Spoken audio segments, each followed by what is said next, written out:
세례요한에게 예수님이 세례를 받으셨고 또 이 세례요한이 그때 당시는 아주 저명한 인물이니까 종교적으로나 정치적으로 이스라엘 민중들이 많이 이렇게 희망을 걸었던 그런 인물이거든요. 그래서 이 마태가 정통 이 바리새인들한테 너희들이 이스라엘의 정통적인 영맥을 잇는 주류가 아니라 바로 우리다 라고 하는 아주 굉장한 노선투쟁에서 이 교회가 도전을 받았기 때문에 세례요한은 그쪽도 인정을 한 사람이니까 그래서 예수님이 바리새인들에게 뭔가 맞서서 또 그 이상의 어떤 이 정통성을 가진 인물로서 마태를 부각시키기 위해서 이 세례요한 얘기를 안 할 수가 없어요. 이게 그리고 세례요한이 허망하게 죽었지만 그 지중해를 뭔가 둘러싼 여러 지역에 세례요한의 제자들이 가서 효당을 세우고 또 세례요한의 어떤 그런 말씀이나 이런 부분들을 상당한 기간 동안 전파를 했습니다. 사실상 이게 그래서 옛날에 이 초대 교회가 시작할 때는 세례요한의 그 추종자들의 세력은 무시할 수 없을 만큼 각지에 퍼져 있었다. 이게 이제 하나 역사적으로 드러나고 있죠. 이게. 그럼 생각해 보세요. 식민지 치하에서 또 종교의 이름으로 많은 그런 착취가 벌어지고 있는 그런 민중들의 삶 속에서 어때요? 앞이 안 보이잖아요. 이게. 그러니까 예수님도 지적을 했어요. 소경을 인도하는 나라다. 이스라엘이라고 하는 현실은 이렇게 말씀하실 만큼 캄캄한데 그 예수님에 관한 영화를 보면 옛날에 찰턴 헤스턴이라고 이 힘 좀 쓰게 생긴 배우가 세례요한의 역할을 한 기억이 나. 그래서 약대 그 낙타의 가죽을 둘러 차고 석청을 꺼내서 이렇게 먹는. 요즘 말로 말하면 뭐 한국의 자연인은 뭐 비교가 안 되는 그런 광야의 사람으로 외치는 자의 소리로 세례요한이 데뷔를 하니까 많은 사람들이 몰려왔어요. 세례요한에게 희망이 있지 않을까. 그랬죠?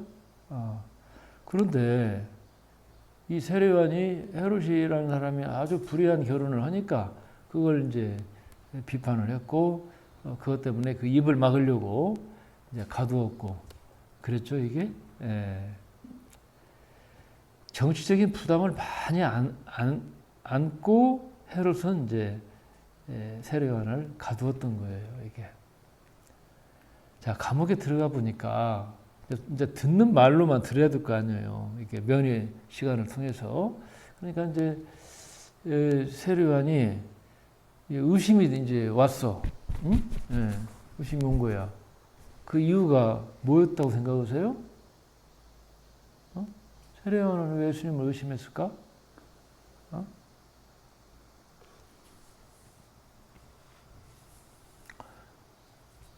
그 본문에 보면 다 나와 있는 것 같은데. 세례요한은 어떤 말을 외쳤죠? 응?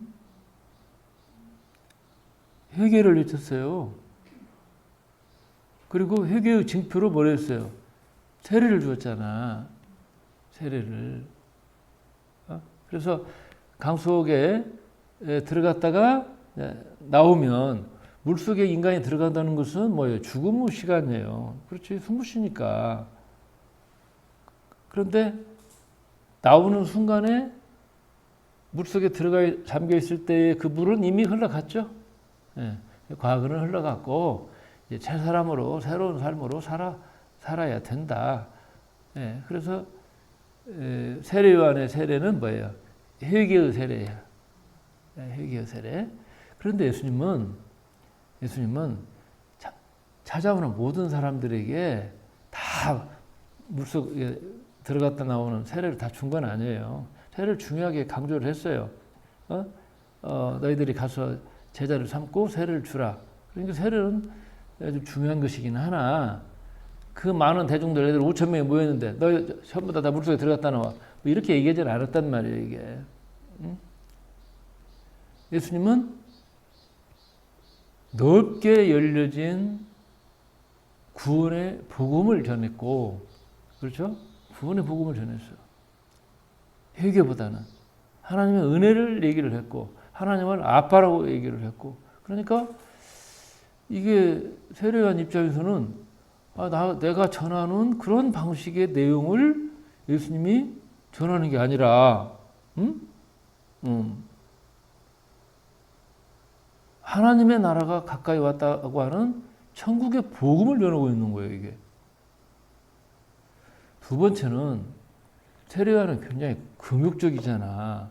세례요한이 무슨 밥 챙겨 먹고 삭다리에다가 밥을 먹는 사람이 아니에요. 메뚜기 잡아먹고 그냥 자연 꿀 따서 먹었어. 이게 뭐 영양식이기는 하겠지. 이게 나도 옛날에 교회에 빈 방에서 지낼 때 김봉선 전도사님이라고 그분이 신방 갔다 오다가 메뚜기를 잡아다가 밀가루 반죽을 해서 이렇게 입혀갖고 튀겨서 말이야 나를 이렇게 주시곤 했거든. 나도 세례요한 식사를 그래도 맛은 본 사람이야. 참 아주 기억에 많이 남는 전도사님이신데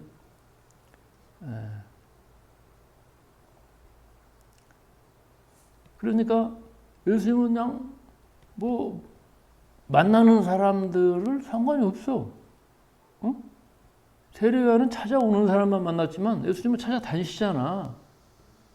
그리고 만나는 사람들의 한계가 없기 때문에 세례요한에게조차 찾아올 수 없는 그런 사람들, 이른바 죄인들, 병든 사람들, 이런 다양한 계층들을 찾아가서 만나고 구절하고 밥 먹고 이러는 거야, 이게. 근데 세례요한이 그게 이해가 안 돼. 아니, 나한테 세례받은, 아니, 예수가 왜 그런 식으로 행동을 하지? 이해를 할 수가 없었어요. 그래서 이제 제자들을 보내는 거야.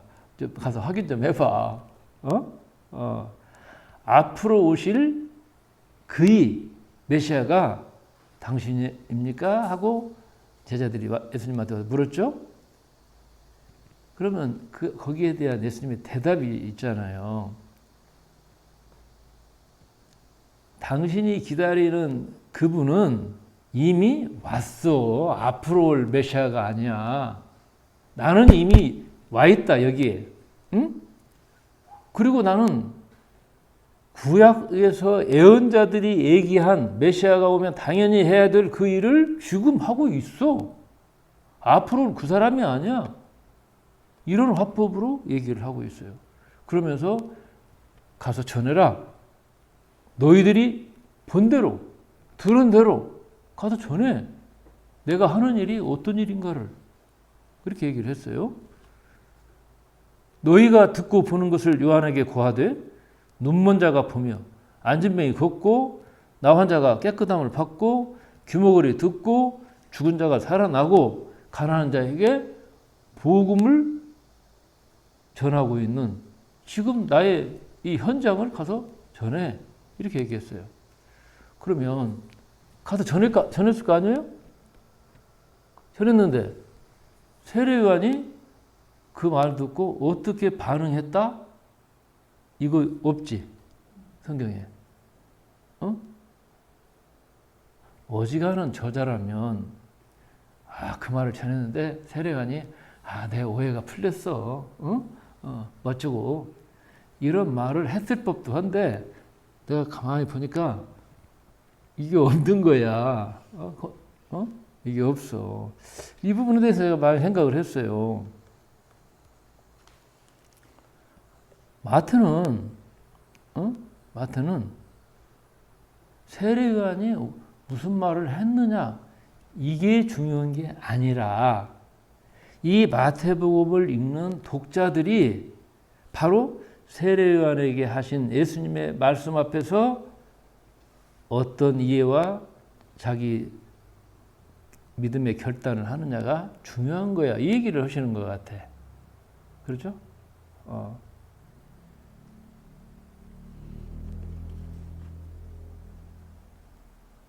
아무리 훌륭한 사람이 그 예수님의 말씀을 듣고 반응하는 것보다는 마태복음 1장에서부터 지금 10장까지 읽었어요. 우리가 11장 들어왔어요. 그러면 예수님에 대한 말씀과 그 행동을 우리가 숙지했다고 그런다면 세례요한과 같은 그런 의심을 내려놓고 예수님의 그 위대한 기적을 선택할 수 있는 그런 사람이 되라는 그런 입장에서 마태복음을 쓰고 있구나. 이렇게 이해가 돼요. 이게.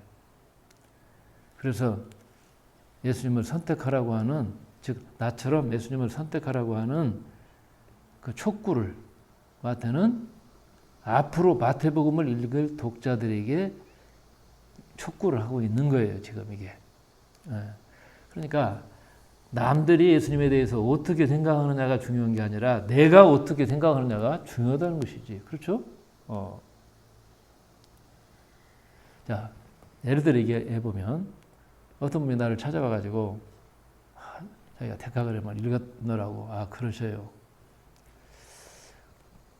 그런데 그 사람 말을 가만히 듣고 있다 보니까 이런 생각을 하게 됐어. 저 사람은 예를 들어 거울을 봐. 거울을 볼 때는 왜 보는 거야? 자기 얼굴 보려고 거울 보는 거 아니겠어? 거울을 본 자기 얼굴을 얘기하는 사람이 아니라 거울의 메이커가 뭐자. 거울의 케이스가 얼마나 멋있냐. 지금 이 얘기만 하는 거야. 이게. 그래서 제가 그런 얘기를 했어요. 나는 당신이 데카그램 책에 읽었다고 하는 그 책에 대한 이야기가 아니라 데카그램을 통해서 당신 자신을 어떻게 발견했는가, 당신 자신을 어떻게 읽었는가, 나 그 얘기를 듣고 싶다고 했더니 입이 다물어졌어요. 왜? 그 사람은 그런 생각을 안 했어. 그 사람은 책을 읽는다는 것은, 독서를 한다는 건 뭐예요? 그 책에 대한 서머리 하는 것을 책을 읽었다고 생각하는 거야.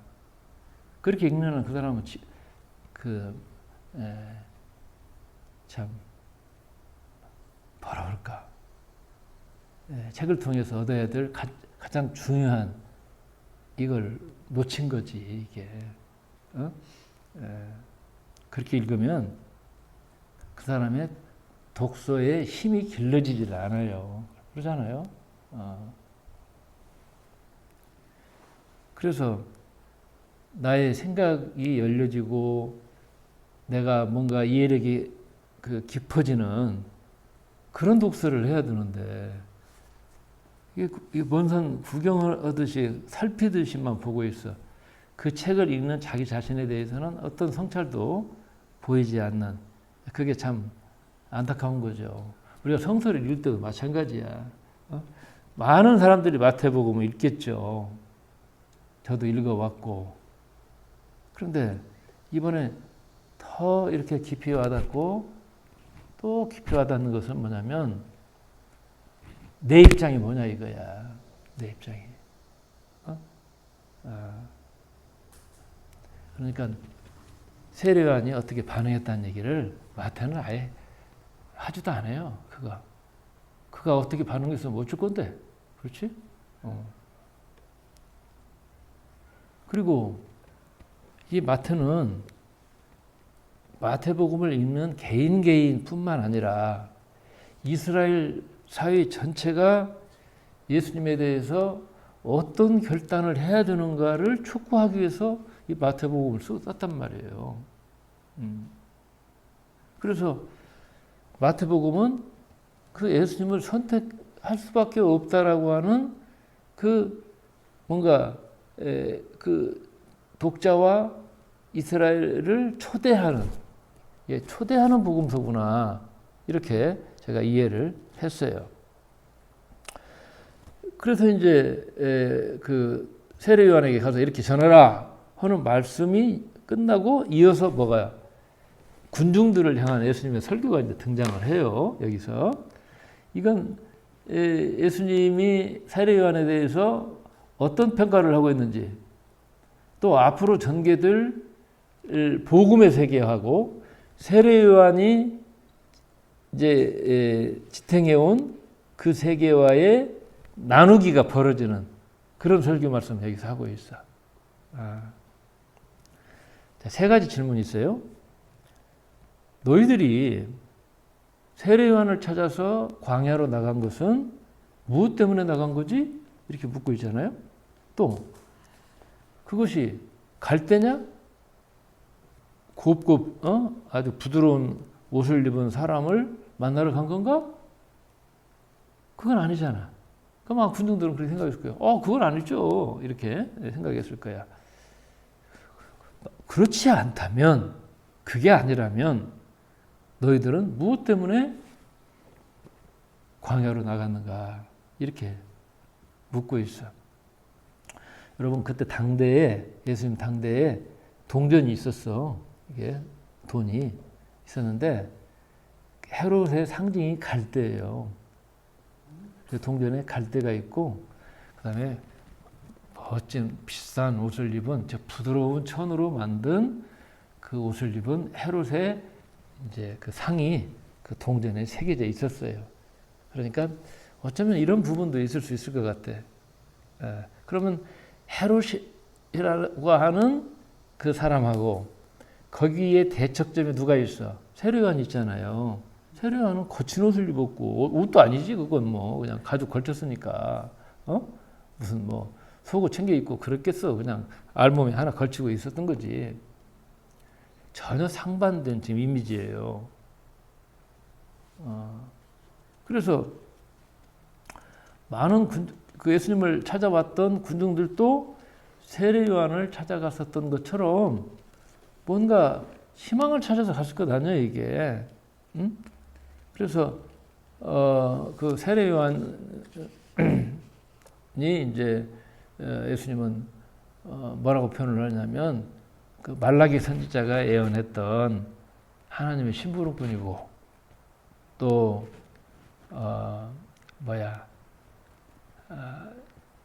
이게 이제 환생 이론을 얘기하는 사람들이 많이 거론하는 본문이기도 해요. 엘리야가 다시 환생한 그 사람이 누구냐면 세례 요한이야. 뭐 그런 뉘앙스도 있어요. 여기에. 그러면서 그 어떤 예언자보다도 세례 요한은 큰 사람이다. 그래서 이렇게 얘기하죠. 여자의 몸에서 태어난 자 중에서 세례 요한보다도 더 큰 인물은 없다. 그러니까 얼마나 큰 칭찬이에요. 그러나 이렇게 얘기해요. 그러나 이게 중요해요.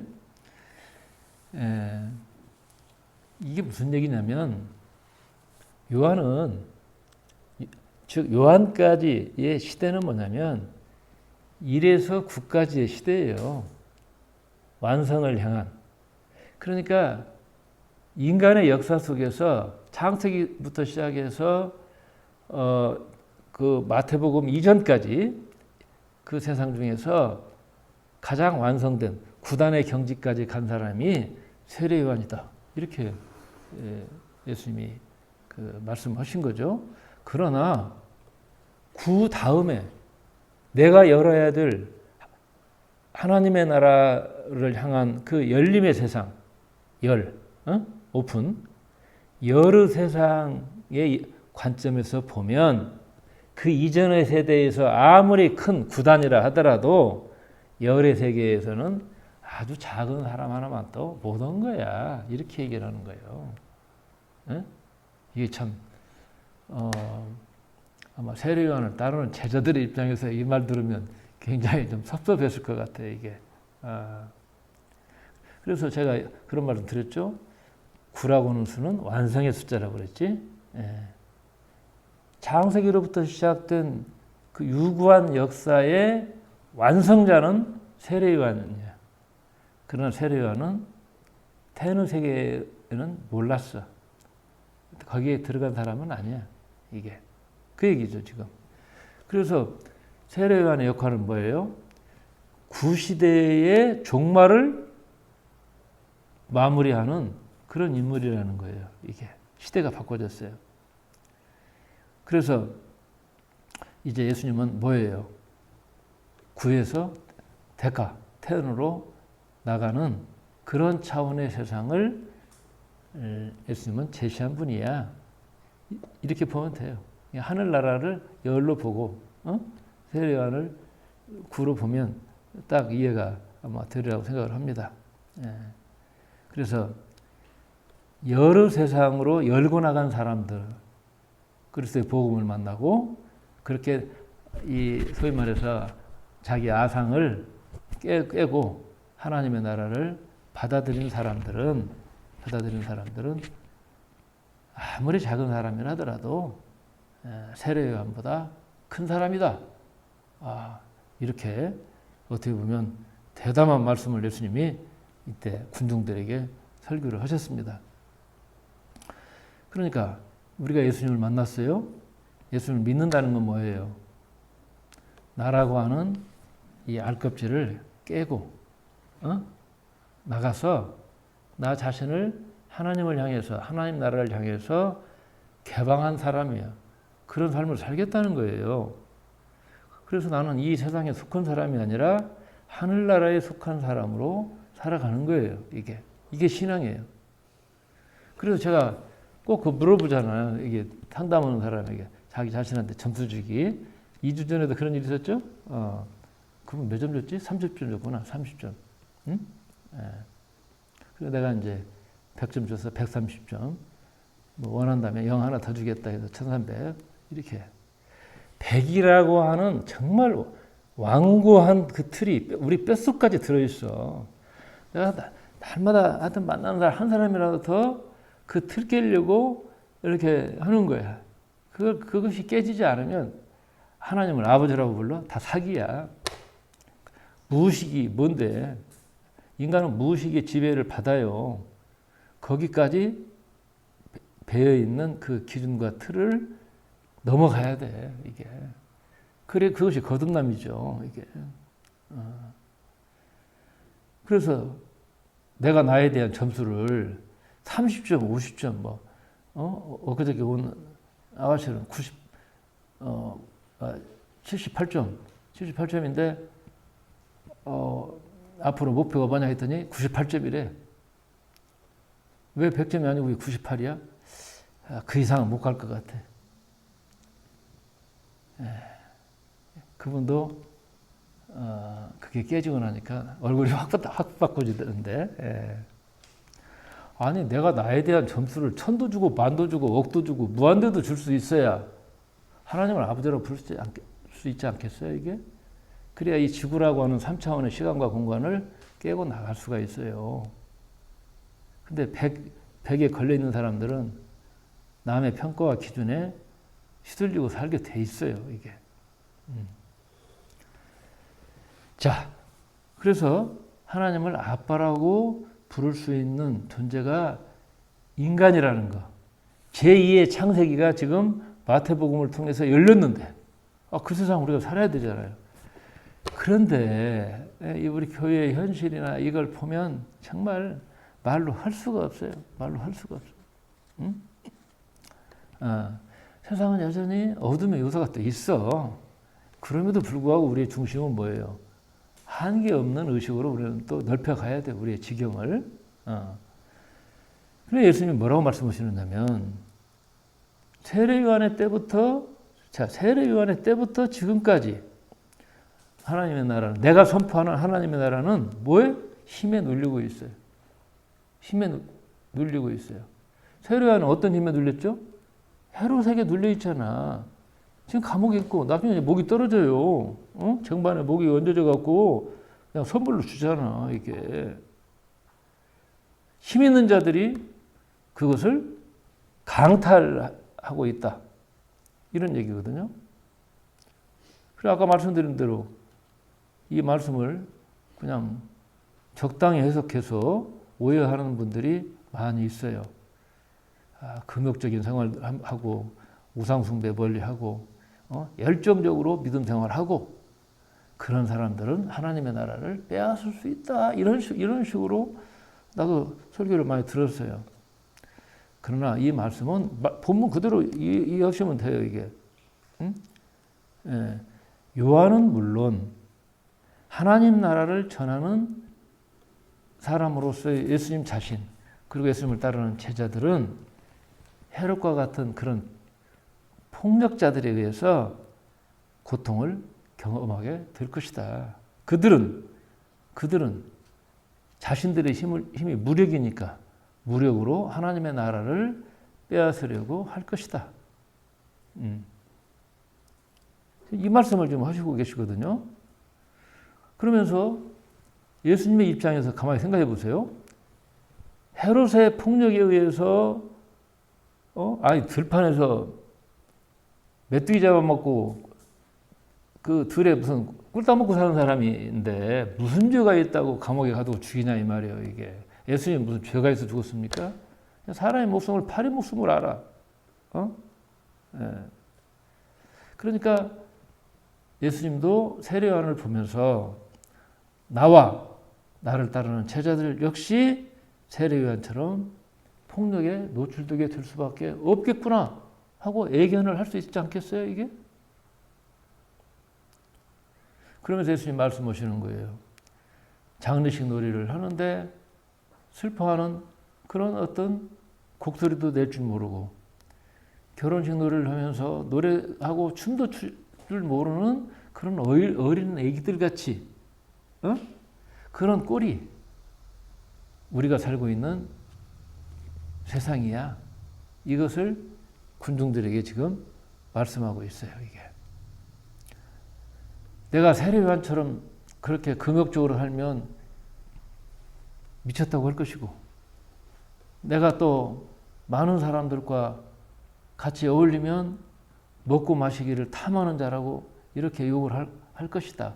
그러니까 나는 어떻게 살든 거부당하게 돼 있어. 이 얘기를 지금 하시는 거야 지금 이게. 참 슬픈 얘기죠. 그러면 이 뒤에 벌어지는 예수님의 삶을 보자는 말이에요. 보면 예수님은 세례요한처럼 금욕적인 사람이 아니야. 그렇죠? 예수님은 금욕적인 사람 아니에요. 예수님은 해탈하신 분이에요. 또 사람의 영혼을 얻는 일이라고 그런다면 먼 길 마다 않고 찾아가는 거예요. 누구도 찾지 않는 세리도 찾아가. 제자까지 세워줘요. 그게 바로 마태복음을 쓴 마태란 말이에요, 이게. 예? 예. 그래서 우는 자와 함께 울었고, 기뻐하는 자와 함께 기뻐했고, 춤을 추는 자들과 함께 춤을 췄어. 예수님은 노래할 때 노래하시는 분이에요. 이게 신나게 흥겹게. 그리고 나처럼 살아. 그렇게 얘기를 하신 거예요. 폼 잡지 말고 심각하게 살지 말고 남에게 잘 보이려고 할 것도 없어. 이렇게 아예 까놓고 그렇게 사셨단 말이에요. 이게 예수님은 심각한 삶을 배격했어요. 또 외골수로 살아서는 안 된다고 가르치신 분이 예수님이. 넉넉하게 살고 너그럽게 살고 당당하게 살고 탕탕하게 사는 거야. 이거 아닙니까? 예수님의 삶 보세요.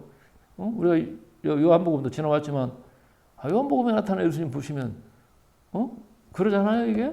예. 니체가 내가 참 좋아하는 말이 니체가 한 말이 있는데 악마만이 춤을 추지 못한다.